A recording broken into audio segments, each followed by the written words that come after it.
Hey dancers, here's a quick tutorial for a Bachata Basic. We're going to start stepping 3 steps to the side. 1, 2, 3, and then tap. No weight is going on that foot. Step 3 steps to the opposite side. 1, 2, 3, tap. Now on our taps, we're going to start lifting our hip up. So it goes 1, 2, 3, and tap.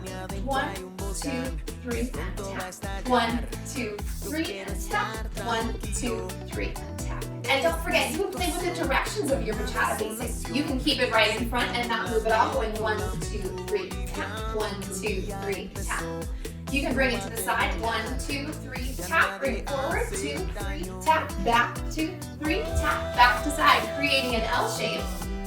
Tap. 1, 2, 3, tap. 1, 2, 3, tap. You can also turn that Bachata Basic on your 1, 2, 3. You can go 1, 2, 3, tap. 1, 2, 3.